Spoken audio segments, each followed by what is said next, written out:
Buenas tardes, Planeta Matrix. Aquí el enlazador de mundos.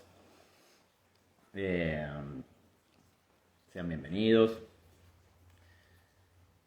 Hoy vamos a tener una charla muy hermosa con un ser súper luminoso que se llama Germán Doing. Es el realizador del documental La Educación Prohibida. Hoy estaremos hablando con Germán Doing, sobre este documental, La Educación Prohibida, que ya tiene muchos años. Yo recuerdo, Germán, ¿cómo andás? Ahí estás. Que fui a ver tu peli documental cuando se estrenó allá en el Paseo de la Plaza, en la calle Corrientes, en Buenos Aires. Y, ¡hey! ¿Cómo va? Hola, hermosa.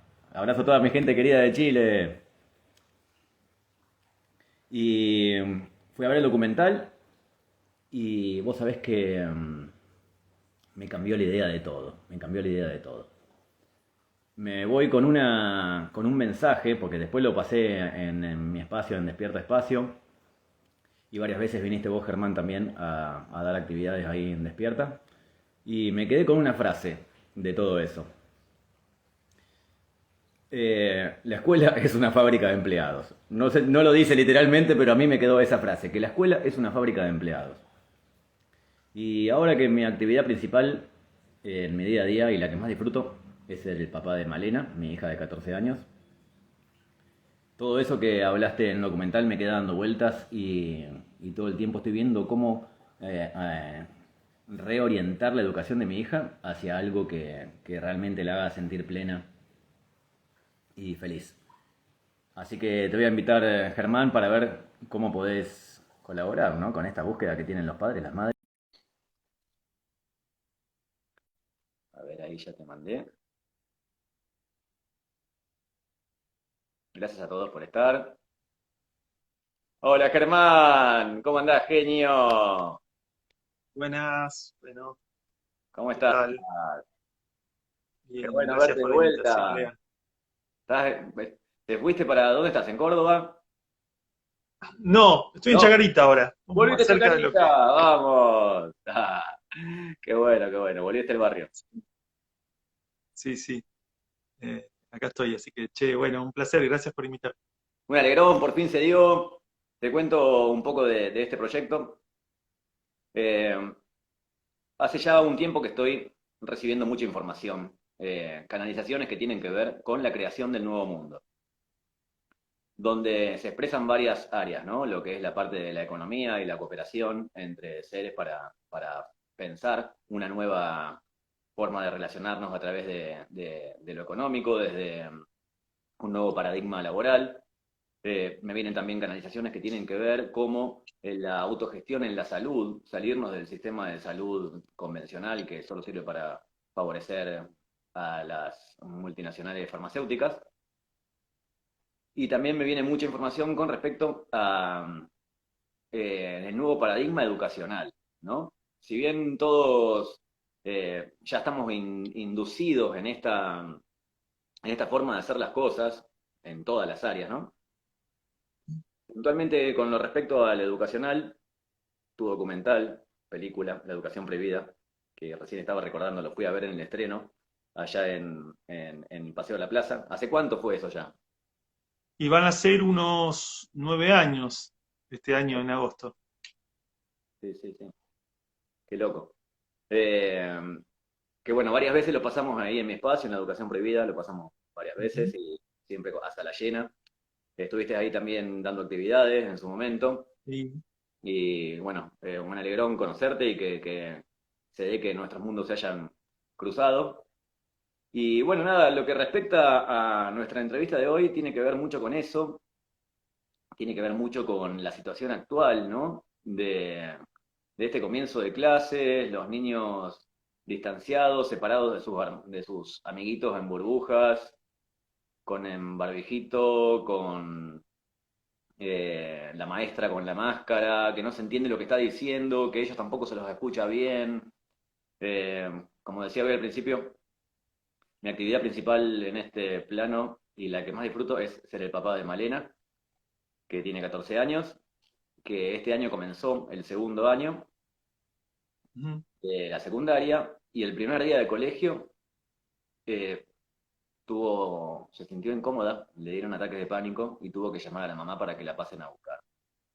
Me quiero poner en sus zapatos y, y observar esto, ¿no? De cómo de repente llego al colegio y ya no están, estoy con la mitad de mis amigos y todos con barbijito y no escucho a la maestra y cuando le hablo la maestra no me escucha.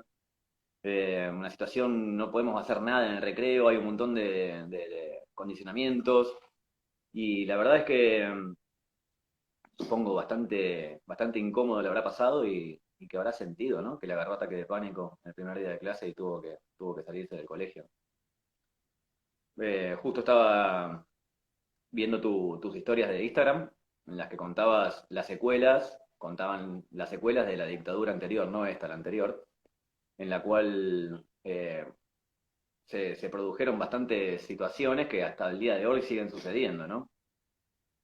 ¿Vos qué opinás de todo esto que está sucediendo ahora, hoy, puntualmente, en las clases? ¿Cómo puede repercutir en el futuro de estos niños?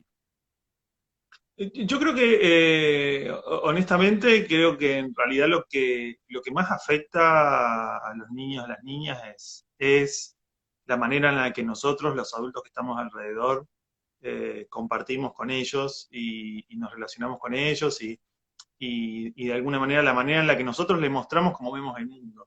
Entonces, me parece que en la medida en la que los invitemos a un mundo temeroso, paranoico, a un mundo, digamos, donde nos estamos peleando, luchando mutuamente todo el tiempo y demás, creo que es eso lo que les va a llegar, ¿no? Entonces, yo honestamente no estoy tan preocupado hoy por el cotidiano, por los detalles, sino más bien por cómo los protocolos o las dinámicas de hoy no hacen más que potenciar las locuras que tenemos los adultos para cualquier lado, ¿no? Entonces, en ese sentido, a mí me preocupa que antes del uso de barbijo, que antes del distanciamiento, antes de todo eso, tampoco los chicos querían ir, tampoco la pasaban bien, tampoco entendían lo que quería decir. Eh, y esto no viene a ser otra cosa que potenciar de alguna manera eso, me parece, ¿no? O evidenciar, de alguna manera, hacerlo como mucho más evidente y mucho más terrible. En los lugares donde era terrible, pero en los lugares donde estaba bueno, la experiencia sigue siendo buena, digamos, ¿no? Yo conozco escuelas públicas, privadas, escuelas de todo tipo, donde han encontrado una manera de que esto no sea más terrible que lo que era antes, sino que sea una oportunidad de cambiar, de pensar nuevas estrategias, de pensar nuevas formas. Entonces, para mí depende muchísimo de las personas, de quienes nosotros como seres humanos, de cómo elegimos acompañar a los niños, ¿no? Y cómo, o sea, a veces la gente decía esto, ¿no? Que bueno, que el maestro, que los niños no iban a poder ver al maestro sonreír. Bueno, un maestro que sonríe, tenga o no tenga barbijo, lo va a hacer notar y le va a hacer llegar esa sonrisa, digamos, y esa vocación y ese amor y esas ganas de estar ahí, esas ganas de acompañar. Y aquel que no sonreía antes no va a sonreír ahora tampoco. Y la verdad es que en ese sentido yo no sé si lo pongo de otra manera. Prefiero un maestro que sonría, un maestro con barbijo que sonría, a uno que no sonríe nunca y no usa barbijo. Entonces, para mí esto no cambia en realidad tanto el fondo, ¿no? Porque creo que en realidad la clave de la educación está en otro lado, está en los vínculos, está en el tipo de forma de relaciones que establecemos con los niños, ¿no? Y que les mostramos a ellos que usamos nosotros. Sí, tal cual, tal cual. Me imagino también por momentos ponerme en los zapatos de los maestros, ¿no? Porque en esta vocación de la docencia en la cual se metieron a estudiar conscientemente, existían los valores del compartir, de, de- del afecto, de abrazarse entre alumnos, y ahora ellos tienen que ser una especie de policías que hacen que los chicos no compartan. Como que el valor principal por los cuales muchos estudiaron docencia ahora resulta que se tienen que volver en contra, ¿no? O sea, hasta qué punto pueden ellos tolerar esta situación y ser parte de toda esta jugada evidentemente perversa. Mira, yo creo que esto que te digo, ¿no? Que el docente que tiene esos valores y que tiene manera de, y que quiere compartir con los niños un tipo de vínculo, un tipo de cercanía, un tipo de forma de estar, lo va a hacer de todas formas, digamos, ¿no? Eh, y yo creo que a mí me preocupan más aquellos que no querían compartir, que no comparten esos valores y que de alguna manera esta es la oportunidad para, para ser el docente que antes tal vez no podían ser, digamos, en el sentido de, en el peor de los casos, ¿no?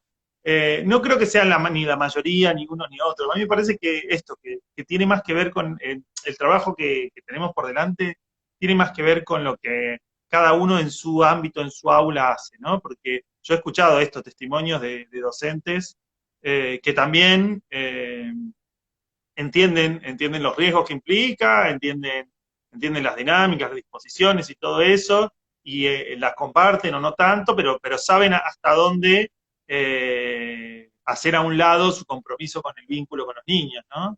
Entonces, saben, por ejemplo, que si en un momento toca abrazar a un niño, y la verdad es que es vital, que no van a abandonar el abrazo porque lo dice la norma.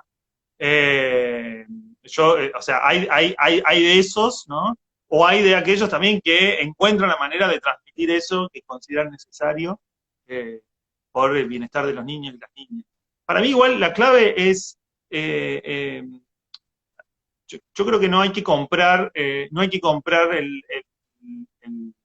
me parece, o no hay que meterse en la discusión que me parece así un poco paranoica, de que estamos dominados, de que nos quieren destruir, que nos quieren someter. Bueno, puede ser que eso esté pasando, pero en el cotidiano, en el día a día, en la relación, en el vínculo yo y el niño, yo y mi hija, mi hijo, yo y los otros maestros, los otros padres, ahí tengo total libertad para construir el vínculo como yo quiero, de acuerdo a lo que estas dos personas sostenemos y creemos, ¿no? O sea, hay lugares en donde no, no hay fuerza o poder que se pueda meter tanto, ¿no?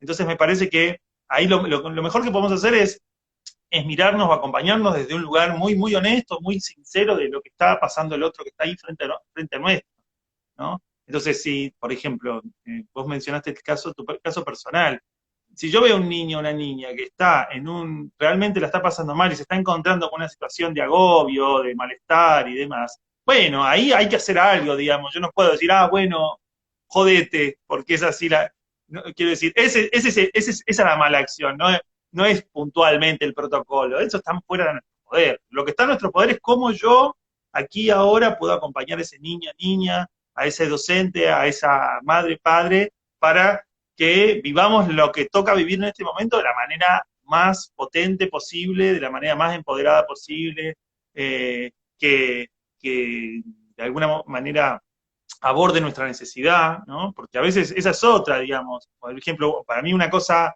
te podría decir como honesta, es que muchos se han dado cuenta que no quieren este tipo de escuela, y hay escuelas en las que también una posición honesta ha sido, bueno, está bien, porque la verdad es que los entendemos, ¿no? No vengan. Hay otros que se han puesto como más rígidos, pero me parece que, que esto es una cosa que moviliza y que saca muchas cosas de adentro, desde hace un año para acá, ¿no? De todos y todas. Me parece que el lugar es de ayuda y de acompañamiento de lo que cada uno y cada una esté necesitando, digamos, ¿no? No creo que haya una manera de hacerlo, una manera de responder a esta crisis, una manera de resolver la forma, sino que cada uno en cada caso irá encontrando. Sí, en eso que decías, y ya te voy llevando para otro ámbito, en eso que decías bueno, nada, que de un plan macabro que pareciera quisiera enfriar la humanidad, o por lo menos restarle algunas propiedades.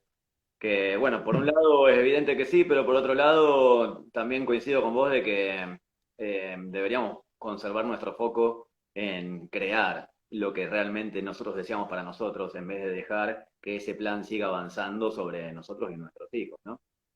Entonces, Sí, hay para mí hay, es, bueno, un poco, estos días lo estaba conversando al hablar de estas cosas que mencionaste al principio, de la dictadura y cómo incidió en educación y demás.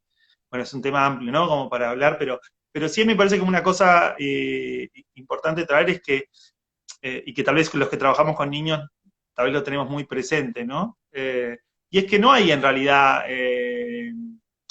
malas intenciones que hayan nacido de buenas. Quiero decir, todo lo que vemos de desagradable, de terrorífico en el mundo, nació de niños y niñas que han sido maltratados, que han sido abandonados, que han sido ninguneados, negados. Es decir, la gente que hoy no reconoce, por ejemplo, el derecho de los diversos a existir, o que no reconoce el derecho de los bosques de la Patagonia a seguir vivos, digamos, ¿no? Esa gente es gente que ha sido muy dañada en su infancia y que no tiene posibilidad de registrar la importancia de la vida, por ejemplo, ¿no? Por decirlo, te lo diciendo muy amplio, pero hay un maestro, una maestra que dice algo así como, el niño llega al mundo, ¿no? ¿Y cómo es el mundo que yo le estoy mostrando? ¿Es un mundo amoroso? ¿Es un mundo que lo cuida? ¿Es un mundo que lo tiene en cuenta? ¿O es un mundo que lo cachetea, que lo niega, que lo pisotea? Y bueno, imaginemos cómo va a ser el adulto, ¿no? Que viene a un mundo que lo pisotea. Y va a ser un adulto que pisotea, va a ser un adulto que, que, que pasa por arriba de los demás. Pero es, en definitiva, en el fondo, es un adulto que, con mucha herida, digamos, ¿no? Entonces, por eso para mí la acción más concreta, más directa que podemos hacer, por lo menos que estamos en relación con niños, es comprometernos a brindarle a los niños, a mostrarles, a acompañarlos, a recibirlos a un mundo distinto, digamos, ¿no? Recibirlos esto que decís vos, desde el cariño, desde la contención, desde la escucha, ¿no? No enojarme porque mi hijo no engancha en la escuela, o no enojarme porque eh, no satisface mis necesidades o porque no hace exactamente lo que yo quiero. Bueno, tratar de recibirlo en un lugar como, no sin reglas, pero digo, sí con mucho, basado sobre el amor, digamos, ¿no? Sobre los vínculos sanos. Y bueno, y ahí nos podemos ir garantizando de que sean adultos, llamémosle, de esto, del bien, ¿no? Que cuiden a otros, que acompañen a otros, que estén atentos a las injusticias. Entonces me parece que ahí está la clave de la educación, ¿no? Como que como entender que estamos mostrando otro mundo posible y que tenemos que ya empezar a mostrarlo ahora, ¿no? Sí.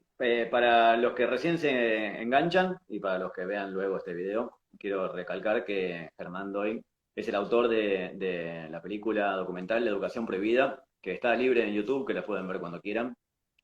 Le puedo agregar después un copiar y pegar el link, si vos me autorizás, para los que vean esta charla puedan ver después luego el documental, que para mí y para muchos otros interesados en la educación, marcó un antes y un después en la forma de ver la educación. Eso que contabas vos recién, lo ligo justo ahora con esto, porque esto, ¿no? De observar las capacidades de los niños y ver cómo fluir a través de sus dones y sus talentos, ¿no? Algo que la escuela, de la forma que está planteada en este momento, pareciera ser como, dije al principio, como una fábrica de empleados, como que está diseñada para eh, transformar al niño en un empleado obediente, capaz, eh, eh, con una determinada cantidad de consignas a seguir y a respetar.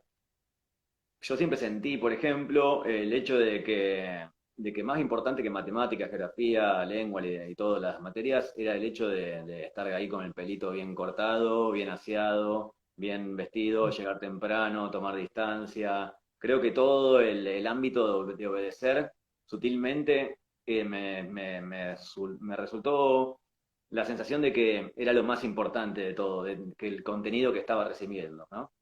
Y a la vez el contenido me queda muy en duda, ¿no? Porque hoy como te arranqué contando un ejemplo de mi hija, te cuento otro ejemplo de mi hija. Resulta que los miércoles tenía 4 horas de matemáticas. Odia matemática, le va re mal. Y como le va mal, va a clase particular de matemática y justo el único día de la semana que puede era el miércoles. Entonces el día miércoles tenía 5 horas de matemática. Y ella estaba yendo a clases de acrobacia en tela, que le encantaba, que día el miércoles.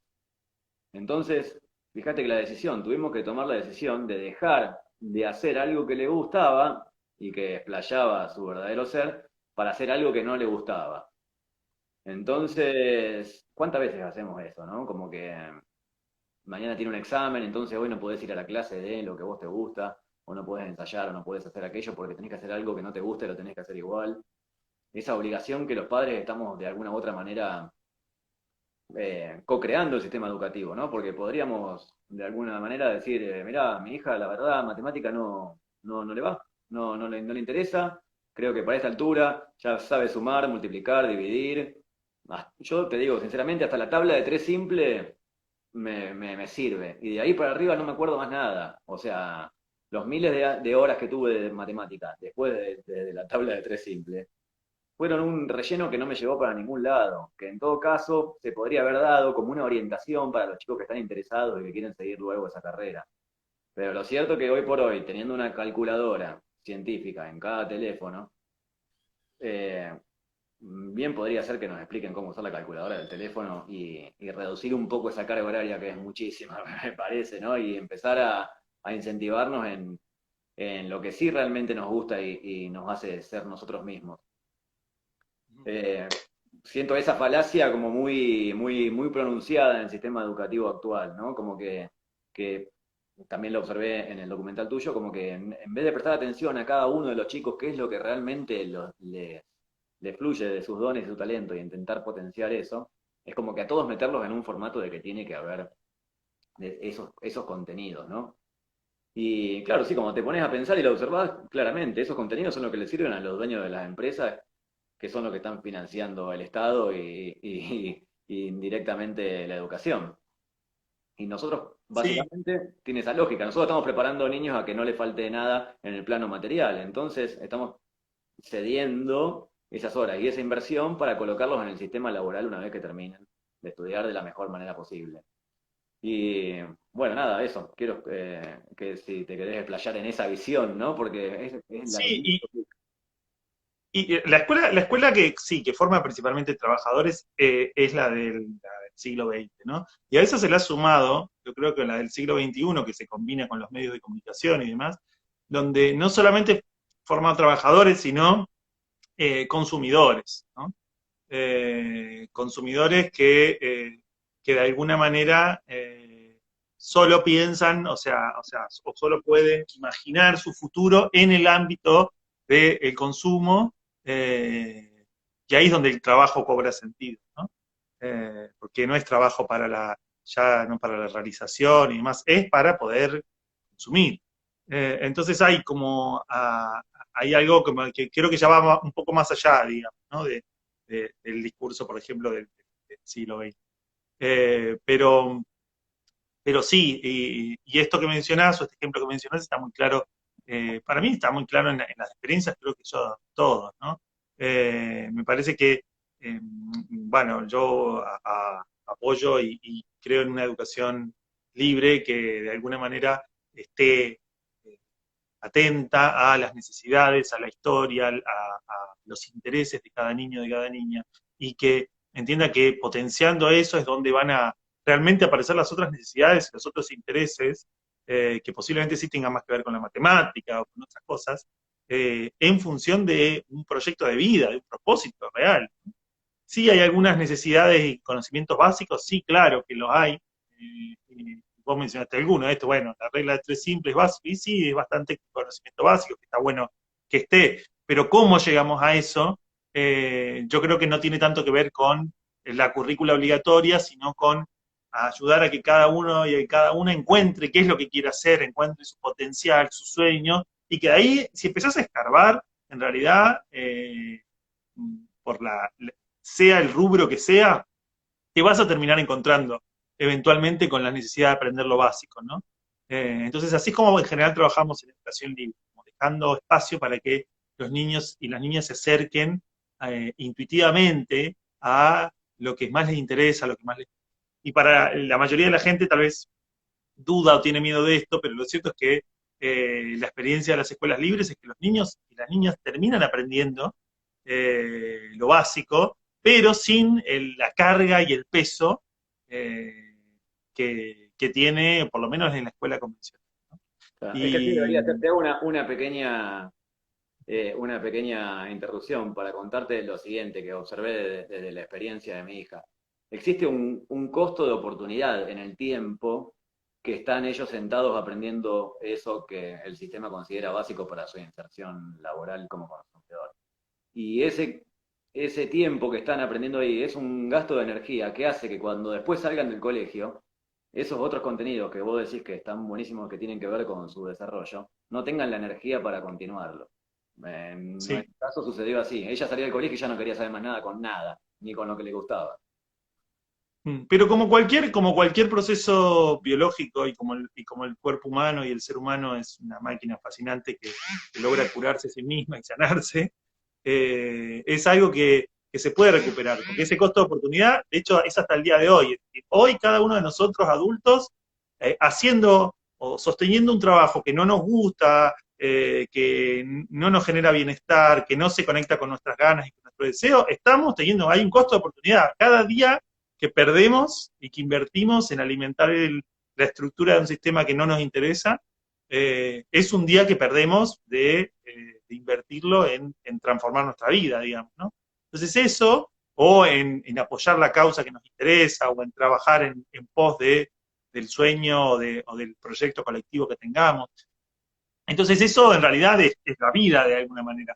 Lo potente, lo interesante es que la escuela aparece como una institución que viene a resolver un problema, y lo cierto es que genera muchos otros, ¿no? O ayuda a que se pronuncien muchos otros. Y para mí tienen que ver más que nada con el bienestar biopsicosocial, ¿no? Es decir, estar bien en cuerpo, estar bien en alma, estar bien en la mente, no solamente aprender cosas para el día de mañana, sino estar en el presente y estar con toda la energía puesta en lo que de alguna manera el proceso de desarrollo de cada uno nos está llamando a hacer, ¿no? Entonces hay niños y niñas que aprenden a leer y escribir a los 8, 9, 10 años y que terminan siendo escritores de libros a los 15, ¿no? Hay casos de esos.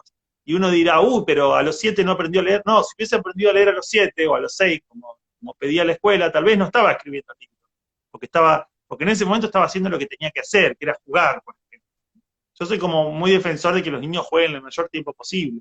Claro. Eh, y de hecho, con mis hijos me pasa un poco eso también hasta el día de hoy, es como que los veo tan compenetrados en el juego y creando tantos universos maravillosos, eh, que, que me resulta invasivo a veces, ¿no? Tratar de llevarlo a otra área de conocimiento, me resulta como muy invasivo.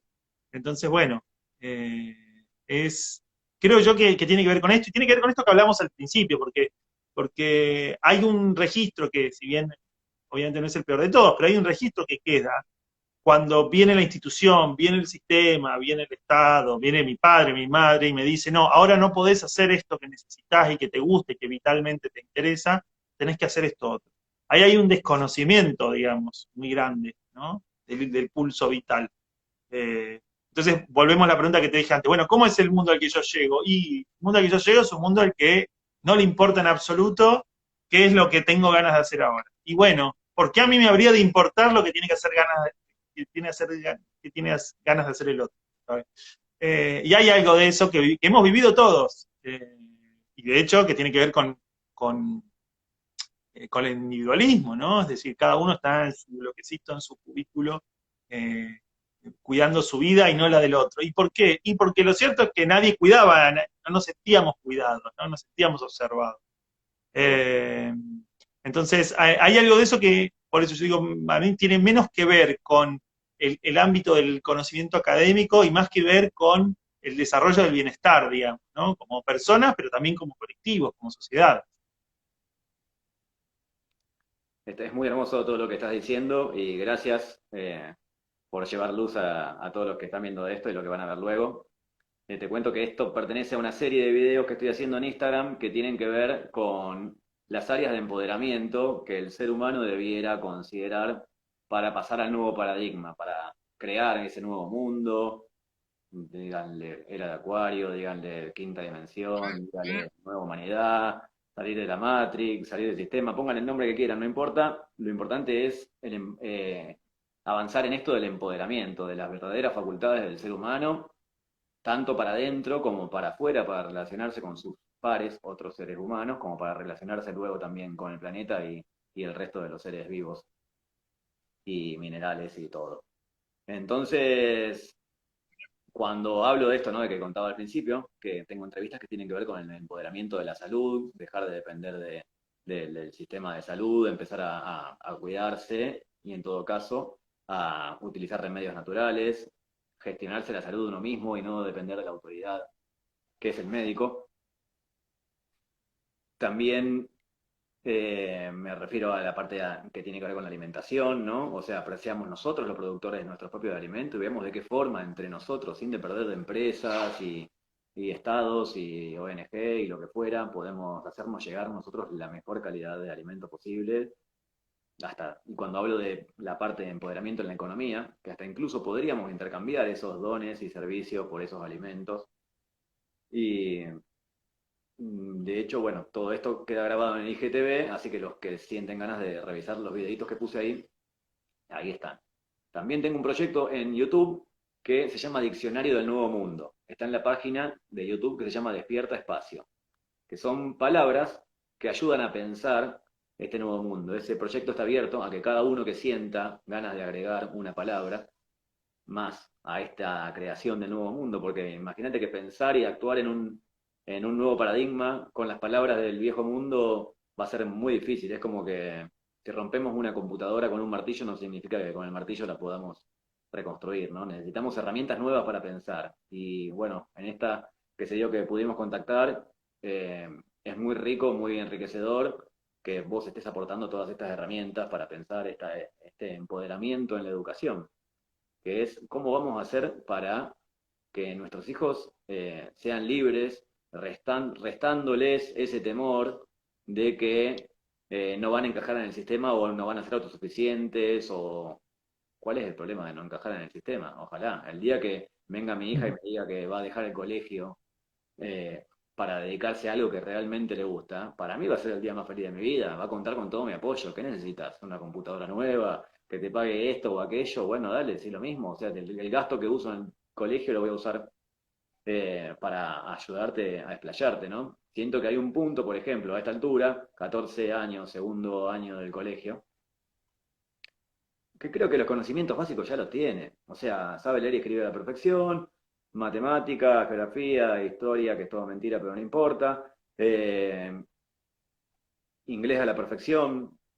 Me pongo a pensar en que los chicos que ganan medallas olímpicas, que sacan las medallas de oro en las Olimpiadas, son niños que fueron al mínimo en la escuela y sus padres los apoyaron para que se explayen en lo que realmente les gustaba, ¿no?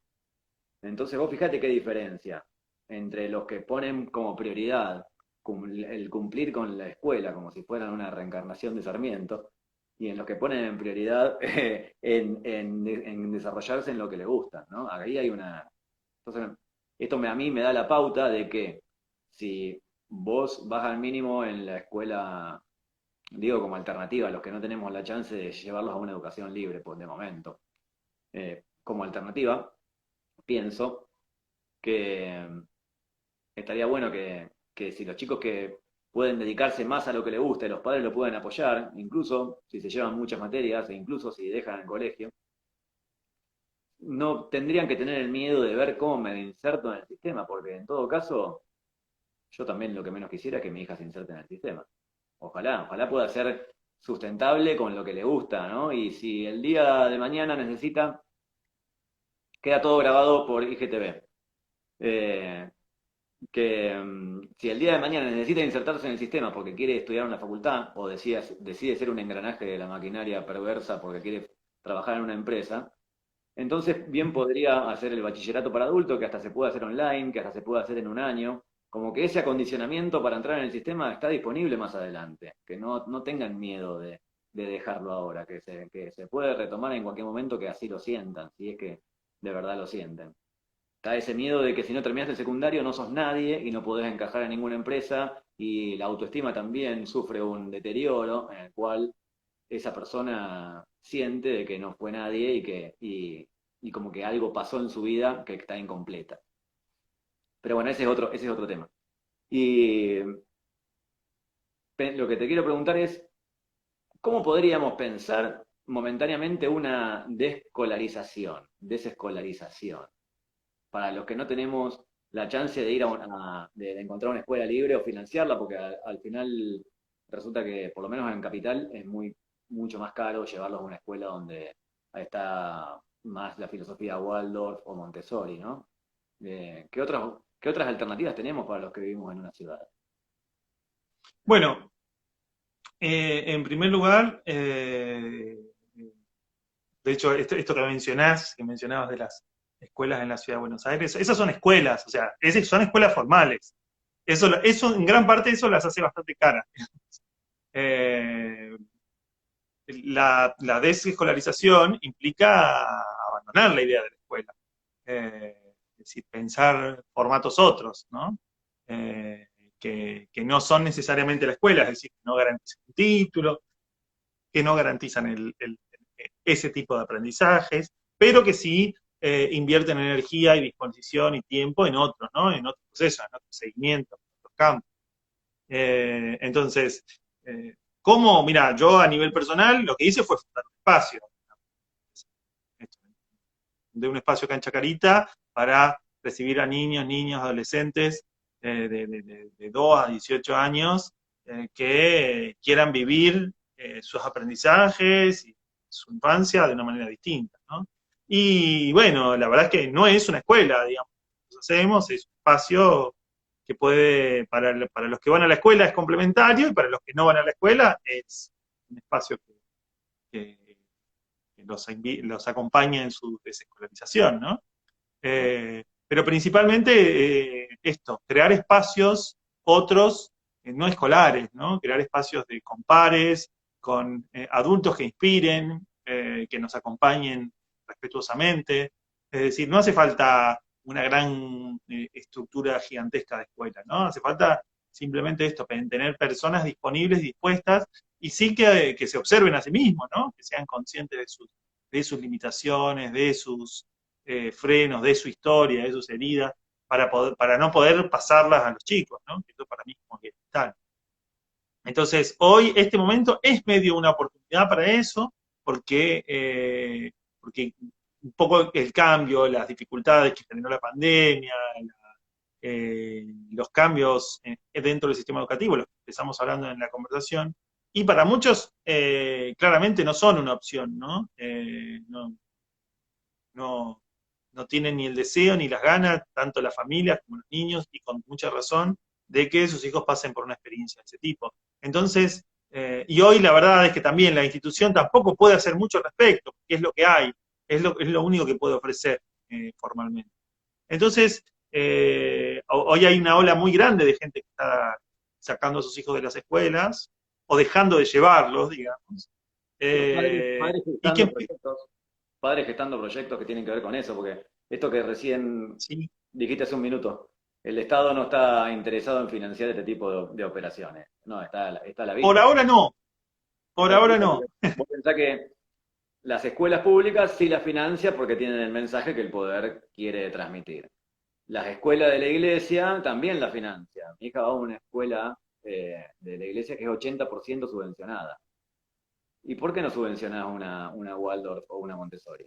Porque claramente no te interesa que haya niños en ese estado de libertad, en ese estado de pureza. No, claro, claro.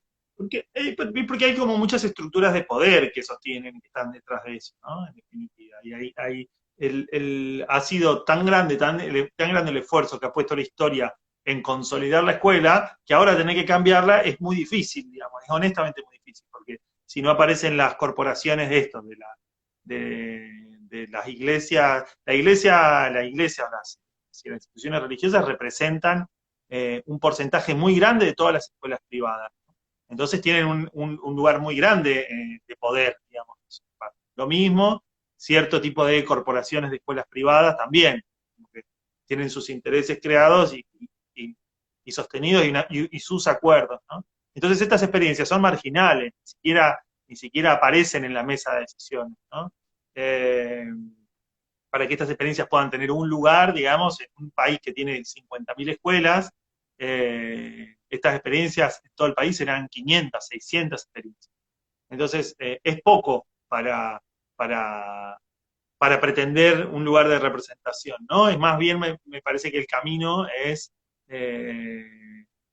mostrar que responden o que muestran o que, sí, responden a necesidades que el sistema educativo formal no responde.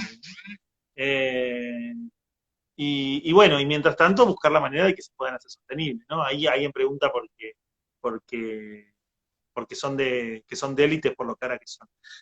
Sí, porque no responde a ese Honestamente, las tipo de... escuelas Waldorf no son más caras que las escuelas privadas caras, son igual de caras, digamos, son igual de caras que la educación privada, no es mucho más cara. Pero sí esto que dice Lean es cierto, ¿no? No están financiadas. Entonces, honestamente, si uno ve los números, eh, eh, eh, son más baratas, en el sentido de que con el mismo dinero hacen muchas más cosas porque no tienen el Estado apoyando, ¿no? Entonces, si uno busca ahí, ¿por qué? En el fondo, si rastreas atrás de esas escuelas, hay trabajo voluntario de los padres, de las madres, trabajo voluntario del equipo, gente del equipo de trabajo que viene después de hora a trabajar, cosas que en las escuelas privadas y en las escuelas públicas no pasan. Entonces, cuidado ahí también, ¿no? Es como que creer que estas escuelas son de élite por, porque el número de ingreso es alto, es desconocer un gran trabajo de esfuerzo voluntario detrás, ¿no? Es como pretender decir que una ONG, no sé, ambientalista, tiene un presupuesto muy alto al lado de lo que hace el Estado. Y el Estado tiene un presupuesto más alto, lo que pasa es que hace poco y nada. Si empezamos a ver en realidad cuánto sale una escuela, yo te lo puedo decir, por ejemplo, la experiencia nuestra. Lo que nosotros hacemos no es una escuela, pero presupuestariamente hablando, es mucho más económico que lo que vale una escuela. Entonces, ¿no? Si uno ve lo que gasta el Estado en cada niño y cada niña en el sistema de educación pública, es muchísimo más caro de lo que salen estas experiencias. Entonces, para mí es importante como tener ahí eh, un punto de referencia, ¿no? Y entender que estos proyectos son proyectos autogestivos. Es lo mismo que se decía cuando empezó el movimiento, empezó a tener visibilidad, ¿no? No cuando empezó, pero cuando empezó a tener visibilidad el movimiento del veganismo y de comer comida orgánica, y que, bueno, era carísimo, era de élite, y cada vez es menos de élite, porque cada vez hay más organizaciones, más colectivos, más gente que ayuda en un momento traer una almendra de la otra punta del país y era bastante más costoso cuando no había una estructura que sostenga, ¿no? Entonces, en la medida en la que más lo hacemos, más posibilidades hay de que sostenernos mutuamente. Y eso es un poco lo que estamos haciendo acá en Buenos Aires, ¿no? Prácticamente no hay experiencias de educación libre en la ciudad de Buenos Aires, así que estamos tratando de que se sostengan y de impulsar las primeras, ¿no? Sí, claro, claro. Ese es un punto, más en el interior sí, tengo conocimiento de que sí, hay padres que observan estas cosas, padres que están relacionados con educación y que muchos son maestros y que están observando y que están gestando proyectos de este tipo en el cual los mismos padres, los mismos parientes de los alumnos participan de la escuela y hasta incluso muchas municipalidades están otorgando títulos oficiales a estas escuelas. O sea, después de tan muchos años de ir pidiéndolo, ¿no? Como que van terminando de pulir los aspectos que si bien no estoy fuera del sistema del todo, puedo darle un título para que los chicos puedan ir a la universidad. Y yo también supongo esto como pasó en este proceso, ¿no? De que contabas de que hoy sí podemos tener acceso a bolsones de verduras orgánicos al mismo precio que la verdulería. Siento que esta situación en la cual ahora los alumnos y los padres y los maestros están replanteando las condiciones en las cuales se están dando las clases en este momento, esto también puede llegar a proporcionar a que se dispare este tipo de proyectos en los que varios padres digan, no, no, la verdad que esto no. No, no quiero que mi hijo acceda a esta educación y varios maestros digan, no, voy a hacer alguna otra cosa, no sé, miré el interior, trabajaré gratis unos meses, pero vamos a gestar una educación distinta, ¿no? Y Sí, supongo que si en algún momento eh, gente que se preocupa tanto por nosotros quiere vacunar a nuestros niños obligatoriamente para entrar al colegio, eh, muchos padres van a decir, no, mira, hasta acá llegamos, todo bien, no pasa nada, si el chico no va 1 o 2 años al colegio, la vacuna la podemos esperar a ver que podemos podemos ceder, gracias, son muy amables en cuidarnos, esta misma gente que deja que el 60% de la población mundial no tenga trabajo y que deja que los niños se mueran de hambre, mirá qué preocupados que están, que quieren vacunar a mi hijo. Me parece que voy a pasar de su interés y les voy a agradecer muy efusivamente, pero voy a retirar a mi hijo y voy a hablar con otros padres a ver qué sienten, qué piensan, cómo podemos seguir. No pasa nada que se pierda 1 año o 2 de clase mientras diagramamos otra forma de hacer las cosas. Eh, de hecho, hasta pienso que cualquier otra cosa que hagamos por fuera de ese ámbito va a ser igual o más productiva, ¿no? Pero lo cierto es que el contexto nos está empujando a que repensemos un poco todo esto de la educación y a que seamos nosotros los que tomamos parte, ¿no? Yo todavía cargo con la culpa de que, para ser sincero, puse a mi hija a los 6 años en una escuela de doble escolaridad porque ni la madre ni yo teníamos ganas de estar 4 horas con ella.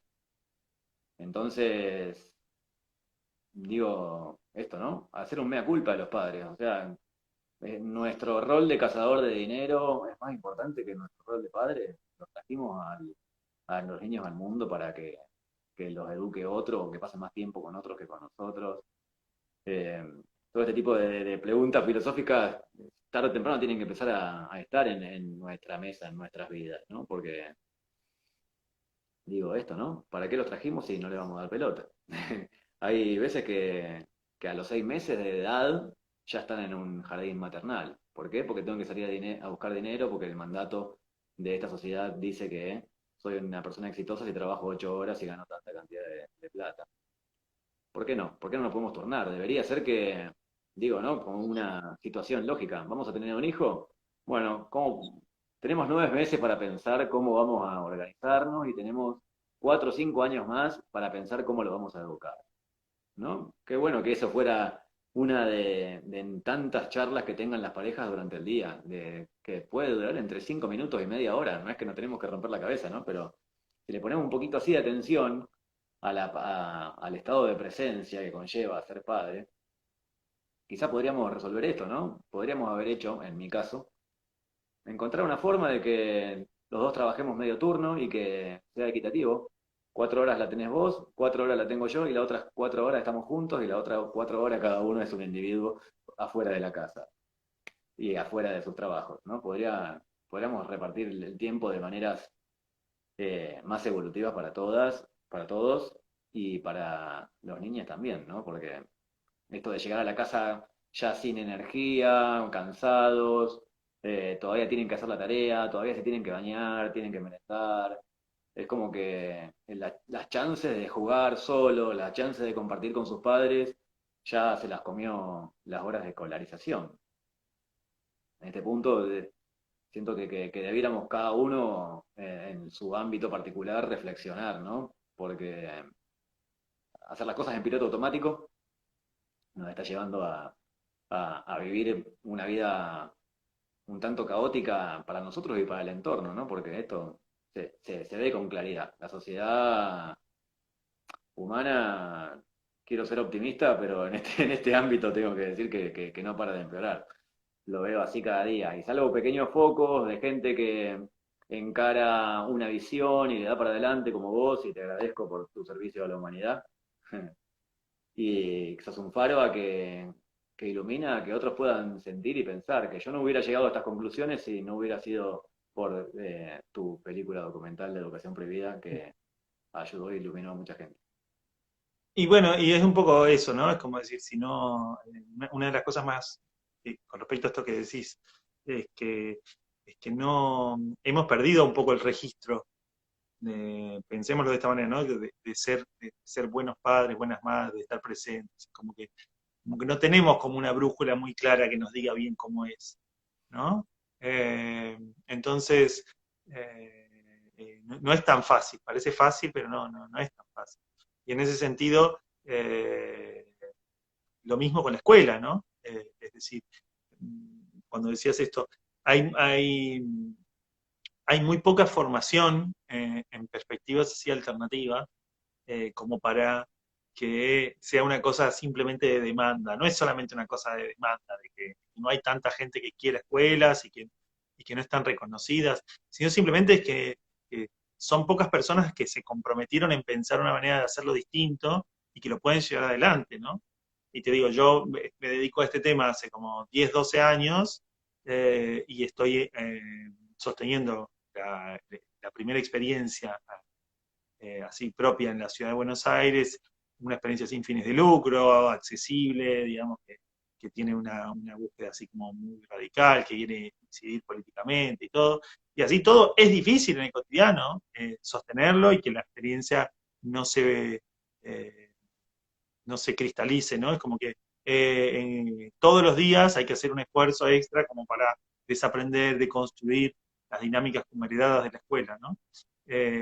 Porque enseguida empieza a aparecer, ¿no? Te doy un ejemplo muy claro que vivimos acá cotidianamente.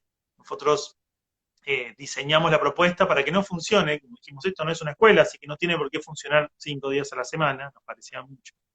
Dijimos, bueno, funciona 4 días y hay un día a la semana en la que el equipo viene a trabajar y hace trabajo personal, hace trabajo de indagación de uno mismo, de las relaciones, de los vínculos, de lo que le está pasando con. Esto es algo que vi en muchas experiencias en otras partes del mundo y me pareció fascinante porque era importante, ¿no? Una cosa que hay en la escuela es que, en la escuela convencional es que hay la idea de que todos ya saben qué es lo que hay que hacer. Y hay poco espacio para coordinar, para evaluar, para ver cómo nos están saliendo las cosas, ¿no? Entonces yo dije, bueno, vamos a hacerlo una vez por semana. Eh, pero bueno, dicho así está buenísimo, pero en la práctica las familias esperan 5 días, porque están formateadas para la lógica escolar, ¿no? Entonces, hay que poder navegar esas aguas, ¿no? Y decir, oh, bueno, pero momento, porque esto también tiene este beneficio. Pero entendemos, claro, ¿por qué? Porque el sistema económico funciona 5 días a la semana, porque la lógica de trabajo. Entonces, hay mucho como que desarmar, deconstruir, reevaluar, rever. Muchos lugares donde a veces hay que ir haciendo de a poco, no puede ser completamente radical de base, porque eh, si no te quedas solo, ¿no? Hay que ir como haciendo concesiones, ir construyendo una comunidad, un colectivo de gente que apueste por estas otras formas de educación. Y tarda tiempo y, y es muy de a poco, ¿no? Pero yo creo que en el cotidiano, en el día a día, en lo que se ve en los niños y las niñas, lo vale, ¿no? Y se nota muchísimo, y eso es lo que un poco las familias nos devuelven, ¿no? Se nota muchísimo las ganas y la alegría que tienen los chicos de ir y de participar y de compartir en ese espacio, ¿no? Así que, bueno, posible es, y si uno se compromete y se involucra, también es posible hacerlo con otras lógicas, ¿no? Sin las dinámicas de las escuelas privadas y alternativas, ¿no? Que son muy costosas. Entonces sí, se puede hacer de otra manera, pero claro, implica embarrarse las manos, involucrarse y meterse, ¿no? Y esto, también eso un poco es el empoderamiento, ¿no? Pasar de ser observador a ser protagonista de la educación. Sí, un eslabón que se me ocurre a mí, digo, en mi imaginación, eh, podría ser que las personas que se capacitaron y estudiaron en formación de la alternativa del tipo Waldorf, Montessori o no sé cuáles otras más hay, supongo podrían presentar proyectos para comunidades. Digo, bueno, esto lo cuento porque ya lo he visto en otros lugares. Comunidades donde hay gente que compraron un terreno entre varios, se fueron solos o en pareja, resultó que tuvieron sus niños y cuando llegaron que los niños tenían 5 o 6 años, algunos empezaron a meter en el sistema tradicional y otros empezaron a plantear una forma, ¿no? Entonces, eh, esto, ¿no? Contratar a alguien que, aunque esté recién recibido, aunque no tenga experiencia, formar este colegio barrial, colegio entre nosotros, con alguien que sabe algo, pero que no está formateado por el sistema educativo y que tiene la libertad de co-crear junto con los padres esta escuela que podemos hacer. Y le digo también que si bien esto ya lo he visto en comunidades, bien también podría suceder en un country, bien también podría suceder en un barrio. Sí, sí, Eh, yo lo he visto y lo acompaño y sigo esos procesos y también tengo experiencia, mucha experiencia de fracaso de ese proyecto. Eh, Porque para mí es importante entender esto, que sí hay, para mí es importante una guía, como una estructura que ordene un poco, que ya haya pasado por esos caminos, ¿no? Muchas veces una de las cosas que sucede es que parecería que recién salimos de estudiar y que ya estamos, no está formateado, pero uno está formateado en el sistema educativo desde que entra al sistema educativo a los 3 años, no hace falta estudiar ciencia de la educación, ¿no? Perdón. Y entonces, enseguida se nos van filtrando las estructuras, los formatos, las dinámicas, volvemos a los lugares que ya conocemos.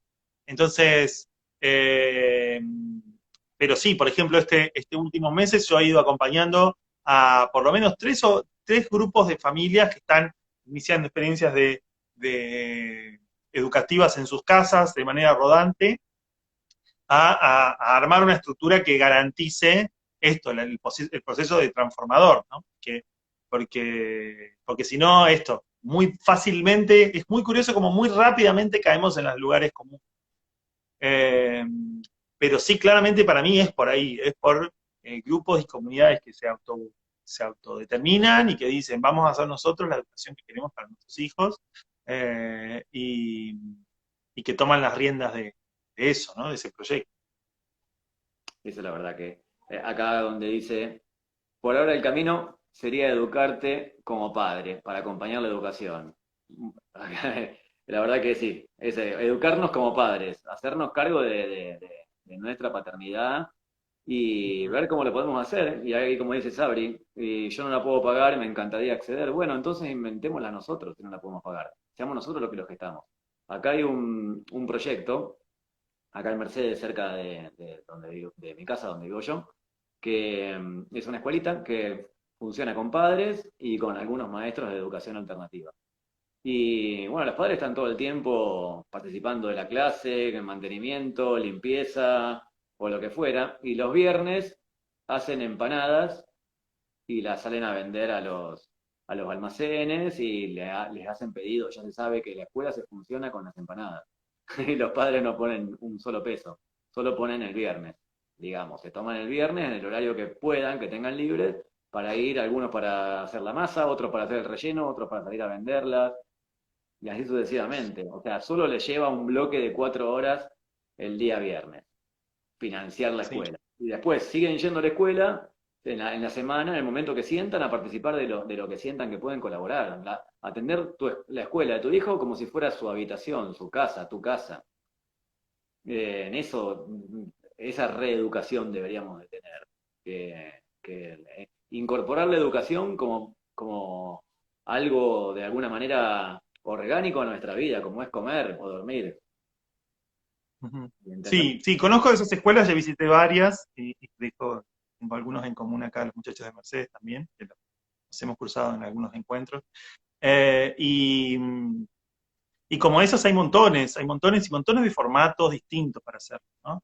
Ahí alguien me preguntaba qué corriente sigue mi espacio. Mi espacio, que se llama Proyecto C, funciona en Chacarita, tiene una propuesta que le llamo pedagogías integrativas, que combina elementos de diferentes corrientes. Así que no es una en particular, pero el marco básico es la educación libre. Y bueno, están invitados también a conocer. Es un proyecto también que es sin fines de lucro, funciona con aportes de familias, pero también con donaciones y con formas híbridas, digamos, de autogestión, así parecido a lo que mencionaba Lean recién.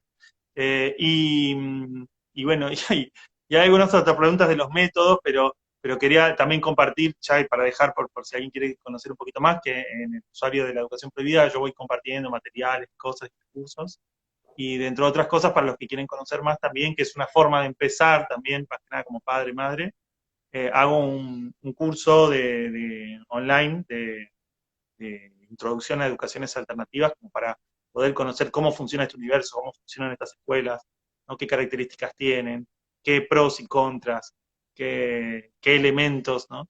Y a partir de ese trabajo es que yo como armo una propuesta de pedagogía integrativa para el proyecto C. Buenísimo, Ger. Buenísimo todo, y ahí estaba leyendo todas las compartidas de la gente, qué bueno, qué tema hermoso. Educación, gracias por compartir, gracias por preguntar, eh, aportar todo. La verdad que sí, queda grabado ahí en mi Instagram, de Enlazador de Mundos, _despierta. Después te lo voy a mandar también, Ger, si lo querés subir a tu Instagram. Y es así, como dice acá Alba Andrea Almirón, que recién hizo un vivo hermoso también sobre no ser madre y ser consciente de no serlo. Y dice, el nuevo mundo no funciona en piloto automático, funciona con responsabilidad, conciencia y presencia. Bueno, con esas últimas palabras me quería despedir y agradecer a todos los que estuvieron ahí, a todos los que van a ver esto. Y el nuevo mundo funciona también a través de compartir la verdadera información, ¿no? Si esto que viste te resuena, podés enviarlo con esa flechita que está ahí abajo a otras personas que vos sentís que le podría resonar y aportar algo en su vida. Y somos nosotros los que deberíamos prestar atención a este tipo de temas y quizás no tanto a otros. Eh, yo escribí un libro que se llama Apagar la tele y vivir tu vida, ayuno mediático. Y en ese libro hablo de esto, ¿no? De que para poder encarrilar un camino que tenga que ver con el despertar, con el conocimiento de uno mismo, tuve que hacer un pequeño sacrificio, un recorte en mi vida que fue dejar el entretenimiento. O sea, no consumir más entretenimiento. Y de repente empezó a llover sobre mí la información importante y los seres importantes aparecieron en mi vida y grandes aportes han hecho. Entonces, bueno, esto es un consejo, ¿no? Apaguemos un poquito la tele, vivamos nuestra vida, prestemos atención a este tipo de información o a la que cada uno le resuene, ¿no? Y no dejemos que el sistema nos siga llenando de información funcional a la reproducción de ese sistema, ¿no? Fabriquemos el nuevo mundo con los seres que están fabricando el nuevo mundo, básicamente. Así que te agradezco, Ger, por ser parte de esto y tu aporte con la educación, que es enorme, enorme, para mí muy emblemático y conmovedor, y sé que para muchas personas también. Así que de todo corazón te agradezco, muchas gracias, y bueno, voy a subir acá info del documental, para los que no lo vieron, para que los quieran compartir. Así que te agradezco infinitamente. Y bueno, nos veremos en una próxima oportunidad. Gracias por tu aporte. Gracias por la invitación, Lean, y por la charla. Un abrazo grande para las personas que nos siguen. Buenísimo, gracias, genio. Mil gracias. Nos vemos. Gracias a Chao, todos. chao. Chau, chau.